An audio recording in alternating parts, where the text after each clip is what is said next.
come together and live together and be together. Because even in politics, your voting is by the ward or district where you live, you know. Absolutely. And if only two of you live in that district, your politician really, he doesn't want to hear much from you, you know. But if you're a couple of thousand or a couple of tens of thousands living there, then you have a political voice. So I mean, living together in Islam is something which is commendable for the Muslims to be together.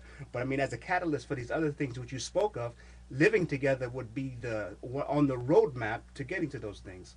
I think Brother Lukman downtown has demonstrated what one can do when people live together and create a community. There are charter schools, homes was purchased, renovation was done, the masjid is there, other facilities were created.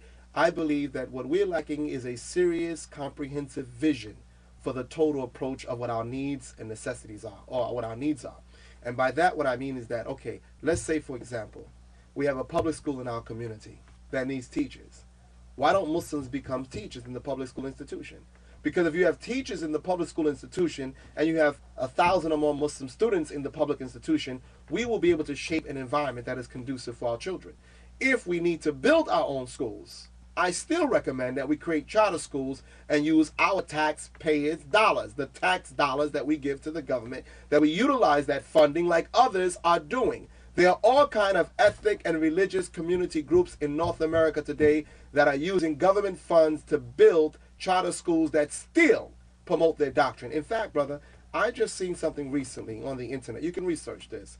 But some of the Christian schools had a criteria that those teachers that they hired had to be Christians and had to live within Christian morals, and they still were able to get government and federal grants. Isn't that amazing? Now, had Muslims done that, I don't know how long the process would continue. But the president has what he calls but the president has this thing that he calls the faith-based initiative. No, his faith-based. Yes, well, we know that.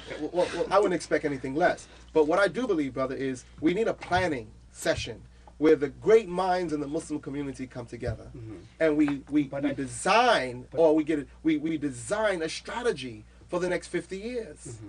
We need a strategy. You know, these issues talking about Islam in America, these issues we're addressing mainly are affecting the indigenous Muslims, because we find the Muslims coming in from other countries, they have that plan and have implemented that plan in many places successfully. No, brother, I disagree.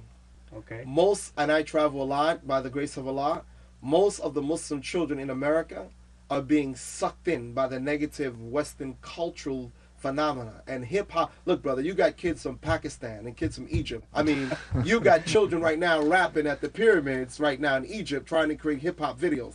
I've seen kids from India right now. They're making hip-hop videos in India in English and in Hindi, and they're joining them in Arabic and in English. This cultural phenomena that is hurting our youth, it's also hurting the youth of the world. Yes, the Muslims who are in America, who have money, who have higher education, they're able to build better facilities than we have. But what our children are suffering from, their kids are suffering from as well.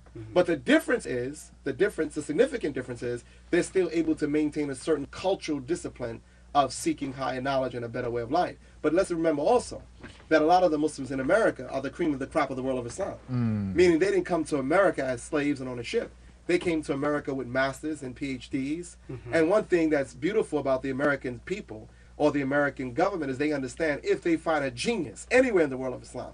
If a Muslim had a cure right now to AIDS or a cure to cancer, with the permission of the drug or the pharmaceutical companies, if a Muslim had that cure, they would bring him right to this country. Even if he was a person from Afghanistan or from Iraq or from Saudi Arabia. If you got knowledge that the American people need and can respect,